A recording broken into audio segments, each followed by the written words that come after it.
देखिए, भारत सरकार ने कहा है कि पाकिस्तान लौटने वाले लोगों के लिए अटारी वाघा बॉर्डर खुला रहेगा, लेकिन पाकिस्तान जाने वालों का दर्द खत्म नहीं हो रहा, क्योंकि पाकिस्तान वाघा बॉर्डर के दरवाजे अपने लोगों के लिए ही नहीं खोल रहा। ये नबीला है, इनके पास भारत का पासपोर्ट है, लेकिन बच्चे पाकिस्तानी नागरिक है। पहलगाम की घटना ने इनको अटारी बॉर्डर पर जाने के लिए मजबूर कर दिया। हम बच्चों के साथ ही जाएंगे, वरना बच्चे भी नहीं जाएंगे। जाएंगे तो हम बच्चों के साथ ही जाएंगे। और आज हमें किसी भी हालत में बॉर्डर क्रॉस करना है। मेरे बड़े बच्चे वहाँ पर रो रहे हैं, मेरा बच्चा एक पैरालाइज है, बड़ा बच्चा। नबीला के ही बगल में शर्मीन बैठी हैं। उनका दर्द भी नबीला से जुदा नहीं। उनकी भी एक ही बात है, उनको किसी भी तरह पाकिस्तान जाना है, पति और बच्चों से मिलना है। 12 साल हो गए मेरी शादी को। मेरी 2 बेटियां जो हैं वो चली गई हैं अपने पापा के साथ। मैं किसी भी हाल में आज जाऊंगी, मैं बहुत परेशान हूँ। ऐसी हजारों कहानियां हैं। अब इनसे मिलिए। कार के अंदर 2 बहनें बैठी हैं। नाम साइदा जमीर फातिमा और साइदा सगीर फातिमा है। ये भारत में 1, 2, 5 या 10 साल से नहीं, बल्कि 43 साल से रह रही हैं। अब इनका पाकिस्तान में कोई नहीं बचा है। 83 में हम नहीं जाना चाहते। मेरे वाला साहब की डेथ होगी, भाई था, उसकी भी मदर आई थी हमारे साथ, उनकी भी डेथ होगी। तो हम 2 बहनें वहाँ कहाँ जाएंगे? हमारा मकान नहीं, कुछ भी नहीं बाकी। ऐसे न जाने कितने लोग हैं जो पाकिस्तान से भारत आए थे और अब बॉर्डर पर पाकिस्तान की तरफ का दरवाजा खुलने का इंतजार कर रहे हैं। करने आए थे, अमृतसर साहब आए थे, हरमंदिर साहब, तो इंदौर गए तो वहाँ से आगे जाने का मना कर दिया हमें। हम हरिद्वार नहीं गए, मना कर दिया, तो वापस एग्जिट करवा के हम लोग पाकिस्तान की तरफ जा रहे हालातों की वजह से। इन तस्वीरों को आतंक को पालने पोसने वाले पाकिस्तान को जरूर देखना चाहिए। इस हमले में मारे गए लेफ्टिनेंट विनय नरवाल के परिवार ने आज ब्लड डोनेशन कैंप चलाया। इस दौरान उनकी पत्नी भावुक हो गई। एक परिवार के लिए, एक लड़की के लिए जिसका शादी से सिर्फ 6 दिन बाद उसकी आंखों के सामने सुहाग उजड़ गया, इससे असहनीय कोई वेदना नहीं हो सकती और इससे ज्यादा खौफनाक कोई दूसरी तस्वीर भी नहीं हो सकती। यहाँ पे उसने बोला कि शायद मुस्लिम नहीं है, उसने उसको गोली मार दी। लेफ्टिनेंट विनय नरवाल की पत्नी हिमांशी के आंसू अभी भी नहीं थम रहे हैं। करनाल की महापौर को शादी की मेहंदी दिखाते समय भी हिमांशी की आंखें फिर छलछला उठी। निशब्द महापौर ने उनका हाथ पकड़ लिया, क्योंकि इस दर्द का जवाब नहीं है। हिमांशी का और विनय के परिवार का दर्द असहनीय है। अभी वो अपने हाथ दिखा रहे थे कि मेरी मेहंदी आज तक भी, आप देखो कि मेरे हाथों की मेहंदी आज तक भी नहीं उतरी है। आज लेफ्टिनेंट विनय नरवाल का जन्मदिन है और ये तस्वीरें उन्हीं के सम्मान में उनको याद करने के लिए आयोजित किए गए रक्तदान शिविर की है, जहां कुछ देर के लिए हिमांशी भी पहुंची थी और फिर उठकर चली गईं। उनको याद करने के लिए और उनकी उस शहादत को सम्मान देने के लिए करनाल की जो जनता है वो एकत्रित हुई है। दर्द में डूबी हिमांशी और विनय के परिवार ने बेटे को शहीद का दर्जा दिए जाने की मांग करते हुए जो संदेश दिया है वो बहुत खास है। People going against Muslims or Kashmiris, we don't want this. We want peace and only peace. We want justice. All of us are going to blood donate today. रक्तदान शिविर में बड़ी तादाद में लोग पहुंचे। वहीं स्थानीय विधायक ने भी परिवार को हर संभव मदद का भरोसा दिया है। पहलगाम आतंकी हमले में कानपुर के शुभम द्विवेदी की भी जान चली गई थी। कल उनके परिवार से राहुल गांधी ने मुलाकात की थी। आज राहुल गांधी ने शुभम के साथ साथ हमले में मारे गए सभी लोगों के लिए सरकार से शहीद के दर्जे की मांग की है। राहुल गांधी ने शहीद के दर्जे की मांग के साथ सोशल मीडिया साइट एक्स पर कानपुर के शुभम के परिवार का वीडियो भी शेयर किया, जिसमें शुभम की पत्नी ने शहीद के दर्जे की मांग की थी। अपने लिए मुझे कुछ नहीं चाहिए, मुझे सिर्फ शुभम के लिए शहीद का दर्जा चाहिए। और मैं सिर्फ शुभम क्यों, 26 जनवरी तक सबको मिलना चाहिए। समूचा परिवार अभी भी सदमे में है। शुभम को याद कर बार बार आंसू छलक जाते हैं। राहुल गांधी से मिलते समय शुभम के पिता का भी ऐसा ही हाल था। सम्मान चाहिए और वो आप दिला सकते हैं, आप सरकार से कह सकते हैं, माननीय प्रधानमंत्री से। राहुल गांधी ने शुभम की पत्नी ऐश्वर्या को ढाढ़स बंधाया और प्रधानमंत्री तक बात पहुंचाने का भरोसा दिया। प्रधानमंत्री को चिट्ठी लिख दूंगा और कहलवा भी दूंगा कि शहीद का दर्जा देना चाहिए। प्रधानमंत्री जी, उन्होंने कहा है कि हमारे जो बच्चे हैं वो शहीद हुए हैं, हम चाहते हैं कि आप उनको शहीद का दर्जा दीजिए। शुभम की पत्नी के मुताबिक आतंकियों ने पहली गोली शुभम द्विवेदी को ही मारी थी, जब वो मैगी खा रहे थे। जंग की आहट के बीच आरएसपुरा सेक्टर में सरहद पार खौफ का मंजर दिख रहा है। भारतीय सीमा से सटे हुए पाकिस्तान के इलाकों में सन्नाटा पसरा हुआ है। इन इलाकों में बनी मस्जिदों में इन दिनों नमाज भी नहीं हो रही। आरएसपुरा सेक्टर के आखिरी गांव सुचेतगढ़ में जहां भारत की तरफ फसल कटाई का काम किया जा रहा है, तो वहीं दूसरी तरफ पाकिस्तान की तरफ सन्नाटा पसरा है। पाकिस्तान के खेतों में कोई हलचल नहीं दिख रही है और पूरा इलाका सुनसान है। एबीपी न्यूज इस समय भारत के आखिरी गांव सुचेतगढ़ में है और सुचेतगढ़ से कुछ ही मीटर की दूरी पर भारत पाकिस्तान की अंतर्राष्ट्रीय सीमा है। इस सीमा के उस तरफ जो इलाका है वो कजरियाल का इलाका है, सियालकोट जिला है जिसका ये इलाका है। और आप देख सकते हैं कि जहां भारतीय खेतों में इस समय आपको किसान नजर आ रहे होंगे, कटाई नजर आ रही होगी, लेकिन वहीं पाकिस्तान का पूरे इलाके में सन्नाटा पसरा हुआ है। आरएसपुरा सेक्टर के सामने पाकिस्तान का सियालकोट का इलाका है। इन इलाकों से पाकिस्तान के रेंजर्स के वॉच टावर से लगातार भारतीय इलाकों पर निगरानी रखी जा रही है। पहलगाम हमले को लेकर देश का गुस्सा अभी थमा नहीं है, लेकिन अब विपक्ष सवाल पूछ रहा है कि कश्मीर में आर्मी की तैनाती के बाद ये हमला हुआ कैसे। पहलगाम हमले को लेकर सरकार पर यूं तो समूचा विपक्ष हमलावर है, लेकिन सबसे तीखा हमला शिवसेना उद्धव गुट ने किया है।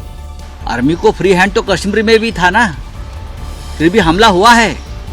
आर्मी के ऊपर छोड़कर आप इस समस्या से अपने आप को झटक नहीं सकते। समाजवादी पार्टी ने सरकार की जलबंदी वाली नीति पर सवाल उठाए हैं। कहीं न कहीं भारतीय जनता पार्टी पाकिस्तान के द्वारा बिछाए जाल में फंस रही थी।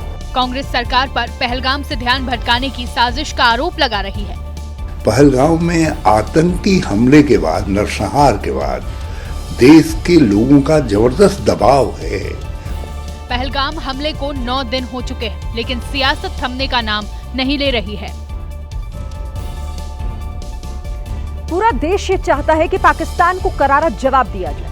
पहलगाम के आतंकी हमले के बाद प्रधानमंत्री नरेंद्र मोदी खुद कह चुके हैं कि आतंकियों की बची खुची जमीन को भी मिट्टी में मिलाने का वक्त आ गया है। और ऐसे हालात में सबसे ज्यादा डरे हुए वो स्थानीय लोग हैं जो बॉर्डर पर रहते हैं। उरी सेक्टर के गांव से आपको एबीपी न्यूज संवाददाता गणेश ठाकुर की ग्राउंड रिपोर्ट दिखाते हैं।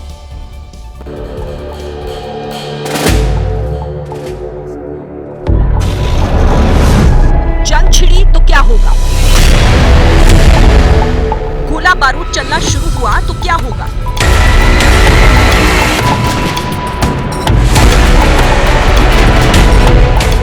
हवाई हमले शुरू हुए तो क्या होगा।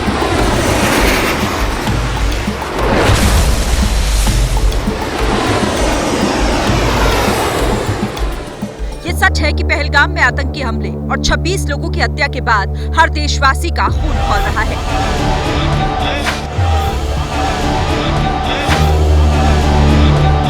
आतंकियों को करारा जवाब देने की मांग उठ रही है, लेकिन इस हालात ने बॉर्डर पर रहने वाले लोगों को डरा दिया है।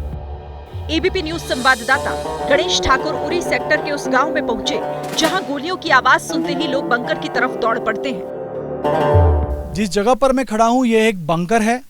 ये भारतीय आर्मी का बंकर नहीं तो एलओसी पर रहने वाले अपने भारतीय नागरिकों ने बनाया हुआ बंकर है। अब जब जंग के आसार लग रहे हैं तो इस तरह बंकर बनाए जा रहे हैं ताकि अगर पोस्ट जो पाकिस्तान पोस्ट है वहाँ से शेलिंग होती है, युद्ध जंग छिड़ता है, तो सीधा असर उन पर हो सकता है, उनके घरों पर हो सकता है। तो इस वजह से अगर कोई हलचल हुई और उस तरह की स्थिति निर्माण हुई तो सारे लोग अपने परिवार के साथ इस बंकर में सेफ रहेंगे।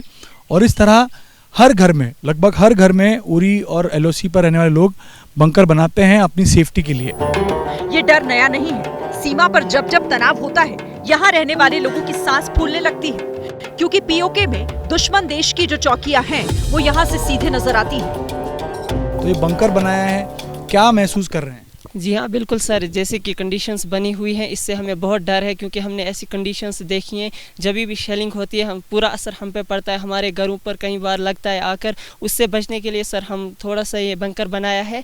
हमने मतलब कुछ टाइम तो हुआ था, बंद हुआ था, उससे हमें बहुत खुशी मिली थी और हमने मतलब बंकर उतना इस्तेमाल नहीं किया था। अब हम फिर से मतलब जैसी कंडीशंस बनी हुई है, हम नहीं चाहते कि ऐसी फायरिंग फिर से शुरू हो, लेकिन उससे बचने के लिए हमने ये बंकर्स बनाए हैं। दिन तो किसी तरह कट जाता है, लेकिन जब सूरज ढलता है और सीमा पार से गोलियों की आवाज सुनाई देती है तो दिल में दहशत बैठ जाती है। आधी आधी रात को उठकर ये लोग सीधे बंकर की तरफ भागते हैं। गोलियां चल सकती हैं जिसका असर सीधा आप पर हो सकता है, तो उस खौफ के साए में आप लोग जी रहे हैं। जी हाँ, बिल्कुल सर, किसी भी टाइम शुरू हो सकता है, कुछ भी धमाका हो, हमें मतलब बहुत खौफ आ जाता है। हम जल्दी से मतलब कोशिश करते हैं कि यहाँ पर पहुँचे। पहले तो बहुत प्रॉब्लम हुई थी, अब खुश थे हम। कुछ टाइम फायर था, सब कुछ था, तो उससे हम बहुत खुश थे। लेकिन अब फिर से जैसी कंडीशन बनी है सर, बहुत खौफ है। रात को भी अगर कुछ थोड़ी सी भी आवाज़ आए जाग जाते हैं, डर हो जाए। पत्थर और सीमेंट से बने ये बंकर गोलियां तो रोक लेंगे, लेकिन इस डर का क्या होगा जो पैदा होते ही जहन में बैठ जाता है। ये कहानी किसी अकेले नौशाद या अब्दुल की नहीं, सीमा से सटे गांव में रहने वाले हर एक शख्स का यही दर्द है। क्योंकि सीज फायर का उल्लंघन पहले भी होता रहा है, आज भी हो रहा है और शायद आगे भी होता रहेगा। सीमा पर जब जब तनाव होता है तब तब यहाँ रहने वाले लोग सहम जाते हैं, क्योंकि भारत के दूसरे हिस्से के लोग तो सिर्फ कश्मीर और एलओसी की बात टीवी पर सुनते और देखते हैं, लेकिन इन लोगों का हर रोज पाकिस्तान से सामना होता है। ये जो पोस्ट आप कैमरे में देखेंगे, ये पोस्ट है पाकिस्तान की पोस्ट। इस पोस्ट को हाजी पीर पोस्ट कह सकते हैं। हाजी पीर यानी पाकिस्तान के अंदर आने वाला वो पहाड़ या वो जगह जहां से इन्फिल्ट्रेशन बड़ी संख्या में कई सालों से होता आ रहा है। कुछ दिन पहले भी इसी हाजी पीर रेंज से 2 आतंकी भारत आने की कोशिश कर रहे थे और भारतीय सेना ने उनको न्यूट्रलाइज किया। तो हाजी पीर पोस्ट यहाँ पर आप देख रहे हो। मेरी दाईं तरफ अगर आप देखें तो मेरी दाईं तरफ अगर कैमरा हम पैन करेंगे तो ये पूरा पाकिस्तान है। पाकिस्तान इन लोगों का सबसे नजदीकी पड़ोसी भी है और सबसे बड़ा दुश्मन भी, क्योंकि पाकिस्तान की नापाक हरकत ही इन लोगों की जान को जोखिम में डालती है। बताया जाता है कि पहलगाम में जो आतंकी घुसे थे वो इन्हीं पीर पंजाल के जंगलों को पार करके आए। जीरो लाइन के इस तरफ का पूरा पाकिस्तान है, हाजी पीर इसको कहते हैं। और ये गांव, छोटे छोटे घर देख रहे हैं, वो पाकिस्तान ऑक्युपाइड कश्मीर के अंडर आने वाले गांव हैं और यहीं से इन्फिल्ट्रेशन का बहुत बड़ा रास्ता है। इस हाजी पीर के पीछे की अगर बात करें तो वहां पर पीर पंजाल के जंगल हैं। पीर पंजाल के जंगल ये पूंछ से होते हुए यहाँ तक फैले हुए हैं, कई सैकड़ों किलोमीटर पर फैले हुए हैं। और पहलगाम हमले के दौरान जो आतंकी आए थे, बताया जा रहा है कि वो पीर पंजाल के जंगल से ही पहलगाम तक पहुंचे थे और फिर उसी के रास्ते वो वापस चले गए। पाकिस्तान से आए आतंकियों की वजह से ही अब यहाँ के लोग खौफ के साए में हैं। कोई नहीं जानता कि कब क्या हो जाए, कोई नहीं जानता अगर गोलियां चलनी शुरू हो जाए तो उसकी जिंदगी बचेगी या नहीं। लोगों में बहुत तशवीश है, घबराहट है कि कब क्या हो जाए। लोग नहीं चाहते हैं कि जंग हो, हम अमन और शांति चाहते हैं। अजी साहब, उरी ने बहुत झेला है। आपने खुद मुझे आप बता रहे थे कि आपका घर भी तोप से उड़ा दिया गया था। क्या क्या चीजें झेली उरी ने इन हालातों के चलते? बहुत दुख झेले, बहुत लोग घर बार छोड़कर चले गए।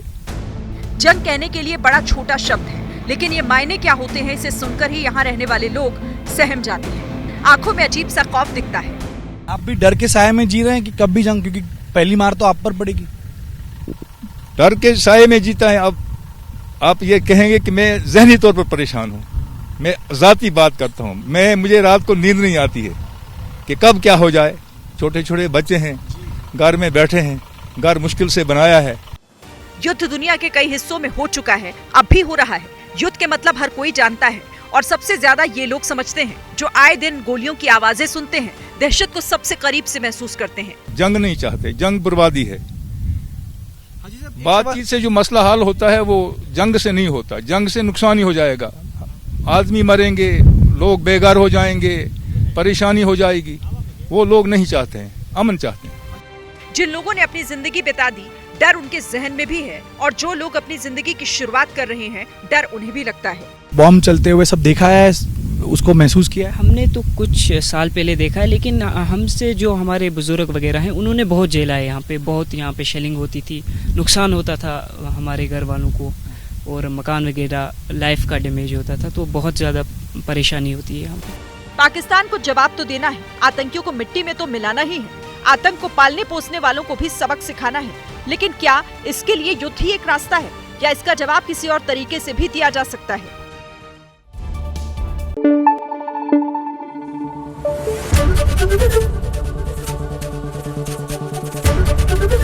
ABP News, आपको रखे आगे।